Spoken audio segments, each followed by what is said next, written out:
सब दबाव की बात करते हैं, पर उससे ज्यादा दबाव किस इंसान पे हो सकता है जो मैदान पर पहला कदम जिसका पड़े, बल्ला जो पहला गेंद पर सामना करे। मतलब एक ओपनिंग बैट्समैन से बेटर मुझे लगता है कोई नहीं बता सकता कि उसके बाद एक बॉल हो गया, उसके बाद तो धीरे धीरे। हाँ बिल्कुल, देखिए क्योंकि अगर पहली बार जाते हैं मैदान पर तो आपको पता नहीं होता कि पिच कैसी होगी। आप कितने भी एक्सपर्ट्स होंगे, कितने भी एक्सपर्ट से आप पूछेंगे, पिच रिपोर्ट करते हैं सब लोग, पर जब आप जाकर देखते हैं कि पिच कैसी है, क्या घास है, क्या थोड़ी सी उसमें नमी है, क्या थोड़ी सी मॉइस्चर है, वो सब आप देखते हैं। पर जब तक गेंद नहीं गिरती तब तक आपको पता नहीं होता कैसे। इसीलिए जो ओपनिंग बैट्समैन होता है उसके लिए यह सबसे बड़ी दिक्कत क्या होती है कि किस तरह की पिच होगी।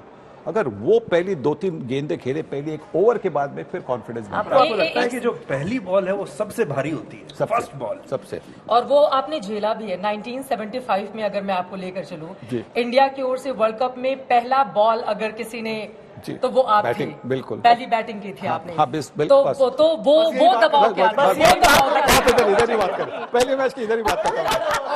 अच्छा, लेकिन ये बताइए, मैच से ही हमें हमारे देश को इतने बड़े खिलाड़ी मिले, उसको खत्म नहीं किया जा सकता है, वो शुरुआत थी। और इस वर्ल्ड कप में सबसे चैलेंजिंग टीम हम लोगों के लिए कौन सी होगी?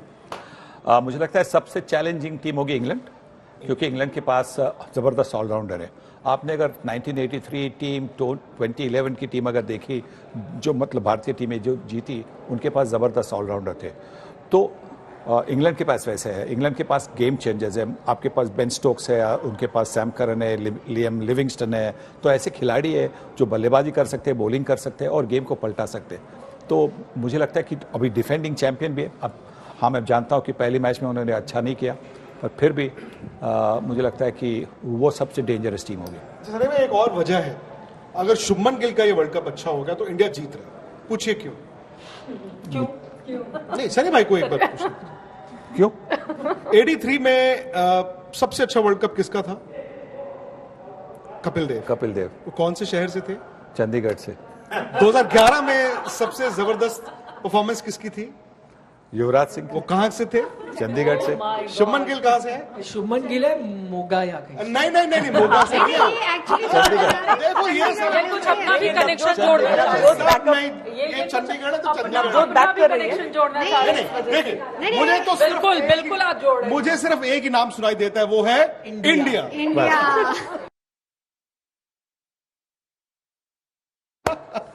लेकिन सर ये बताइए, आपके टाइम में जब आप वर्ल्ड कप खेल रहे थे उस समय स्मार्टफोन नहीं था, सोशल मीडिया नहीं था। अभी हर खिलाड़ी सोशल मीडिया पर है, हर बीच में हर खिलाड़ी 2-3 रील्स बनाता है। वो कहता है अच्छा जरा आप खेलो, मैं एक रील बना के आया, एक वीडियो बना के आया। आपको लगता है कि is it a very big distraction? क्योंकि अभी खिलाड़ियों को समझ में नहीं आता वो खेलने जा रहे हैं या शूटिंग करने जा रहे हैं। नहीं, मुझे लगता है कि ये एक अच्छी बात है जहाँ से वो रिलैक्स कर सकते हैं।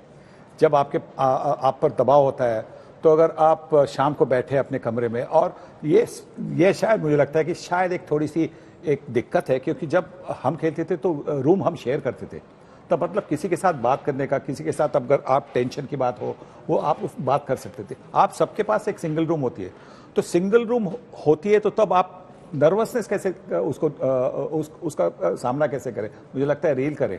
उस समय पैसे नहीं थे, रिसोर्सेज नहीं थे, आज सब कुछ है जी। वो टाइम बेटर था या ये टाइम बेटर है? और उस समय जब आप खेल रहे थे तो भारत की टीम को कोई गंभीरता से भी नहीं लेता था, मतलब किसी ने सोचा भी नहीं था कि आप फाइनल तक भी जाएंगे। और आज सब लोग सोचते हैं कि फाइनल में नहीं, आप जीतेंगे भी। जमीन आसमान का फर्क है। बिल्कुल। Which was a better time? देखिए, जब आप पर इतना दबाव नहीं होता तो नेचुरली बेटर टाइम है। अगर आपने 2011 की टीम देखी, वहां पे भी एक्सपेक्टेशंस थे कि सब, क्योंकि पहली बार हम 1983 में जीत चुके थे, उसके पहले कोई ये भी नहीं एक्सपेक्ट करता था कि भारतीय टीम वनडे क्रिकेट जीतेगी। तो अब जो दबाव बढ़ गया है तो मुझे लगता है कि वो 1983 का टीम था। आपको अपनी झलक किसी में दिखती है? नहीं, इस प्रेजेंट टीम में नहीं। सर, सुधीर जी के ही सवाल का ये एक्सटेंशन है जो मैं आपसे पूछ रही हूँ, क्योंकि इन्होंने डिस्ट्रैक्शन की बात की। तो इस समय डिस्ट्रैक्शन के लिए बहुत सारी चीजें हैं। कई बार वो वीडियोस सामने आ जाते हैं कि मैच के ठीक पहले पार्टीज के वीडियोस, लेट नाइट मूवीज और घूमने के वीडियोस। उस समय और अब में डूज एंड डोंट्स में क्या फर्क था? उस समय आप लोग किस तरह से रहते थे? कितने डिसिप्लिन थे? क्या कुछ कहा जाता था मैच से पहले? नहीं, हमारी टीम ऐसी नहीं थी कि डिसिप्लिन थी, क्योंकि हमारी टीम में भी लोग थे जो मतलब पार्टियां वगैरह करते थे। नहीं, मैं नाम नहीं लूंगा। जो पार्टियां करते थे, पर सबकी देखिए पोल उससे क्या होता था कि जो भी खिलाड़ी पार्टी करके आता था ना, उसके मन में यह रहता था कि यार मैंने शायद ठीक नहीं किया, शाम को मतलब लेट नाइट करके अब मुझे कल जाकर अच्छा करना है, तो फिर वो और जोर से वो मैदान में उतरते थे। पर उस समय प्रेशर को मैनेज करने के लिए, उसके लिए क्या मतलब, वो जो एक अलग तरह का दबाव रहता था और जो अभी एक अलग तरह का प्रेशर रहता है, बहुत एक्सपेक्टेशंस रहती हैं, अभी के जो क्रिकेटर्स हैं वो क्या करते हैं, किस तरह से मैनेज करते हैं चीजों? मुझे लगता है कि जैसे कि वो रील बनाते हैं, दूसरी बात है कि हमारे टाइम में ये हेडफोन्स भी नहीं थे ना, तो अभी हेडफोन से भी मतलब टीम बस से जब उतरते हैं तो सबको अपना फोन देना होता है, वो कोई होता है उसके मतलब फोन सरेंडर करना होता है, वो सरेंडर करते हैं, पर ये तो उनके पास रहता है, मतलब क्राउड में से भी कोई कुछ कहता होगा तो समझ नहीं आया, तो कुछ सुनाई नहीं देता, नॉइज कैंसलेशन।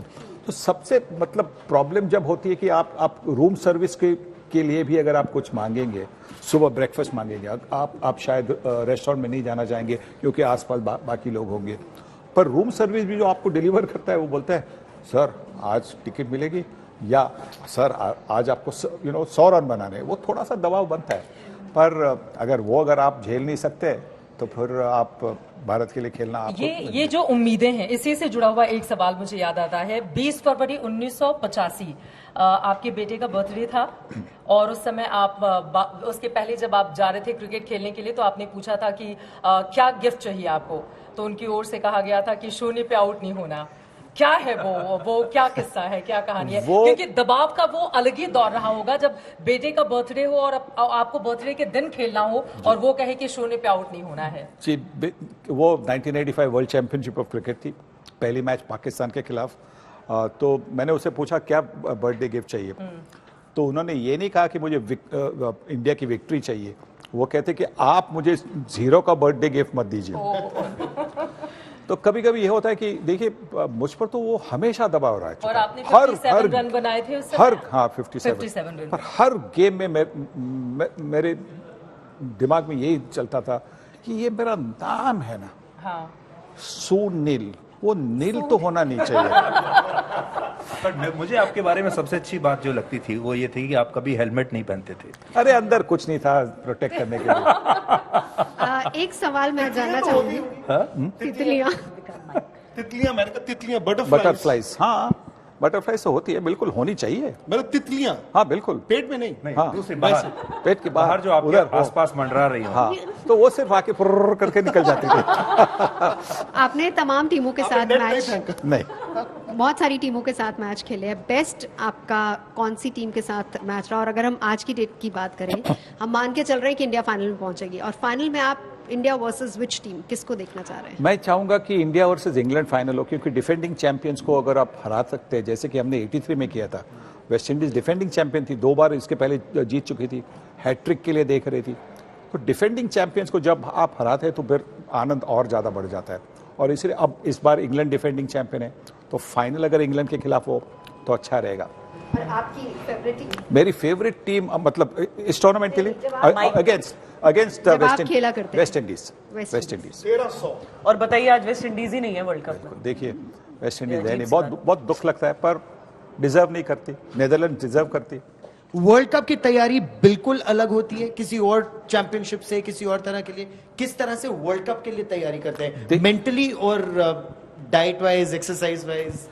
वो तो डाइट वगैरह तो पूरे साल के लिए चलता है सब प्लेयरों का, पर अलग इसलिए होती है क्योंकि वर्ल्ड कप एवरी 4 इयर्स आता है, तो आप जानते हैं कि अगर आप इस बार अगर सफल नहीं रहे तो 4 साल इंतजार करना पड़ेगा। बिल्कुल सर, प्रेशर भी लेके आते हैं ना, फियर ऑफ फेलियर।